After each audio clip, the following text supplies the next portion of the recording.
Hello YouTube family, তোমরা সবাই কেমন আছো? আশা করছি তোমরা সবাই ভালো আছো। আমিও খুব ভালো আছি। অনেক দিন পর আবার তোমাদের সাথে একটি মিনি ব্লগ শেয়ার করছি। তো পরশু ছিল সরস্বতী পুজো, আর এটা হচ্ছে আমার শ্বশুরবাড়ির সরস্বতী পুজো। তো যথারীতি আমি শ্বশুরবাড়িতে থাকি না জন্য আমার ননদই এই ভিডিওটা আমায় পাঠিয়েছে। আমি ভাবলাম তোমাদের সাথে একবার শেয়ার করি। তো এই সমস্ত কিছু আয়োজন আমার কাকি শাশুড়ি মা আর আমার ননদ একা হাতে করেছে। আর এই সরস্বতী ঠাকুরটিকে সুন্দর করে আমার ননদই সাজিয়েছে। তো তোমরা অবশ্যই কমেন্টে জানিও তোমাদের এই আয়োজন আর সাজানোটা কেমন লাগলো। তো যথারীতি পুরোহিত মশাই চলে এসেছে আর পুজোও হচ্ছে। দেখতে থাকো তোমরা, আশা করছি তোমাদের ভালো লাগবে।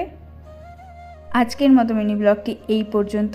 তোমাদের সাথে অন্য কোনো দিন অন্য কোনো ব্লগে দেখা হবে আবার। ততদিন তোমরা ভালো থেকো, সুস্থ থেকো। আর তোমাদের যদি আমার এই ভিডিওটি ভালো লেগে থাকে তাহলে অবশ্যই লাইক, শেয়ার, সাবস্ক্রাইব করে দিও।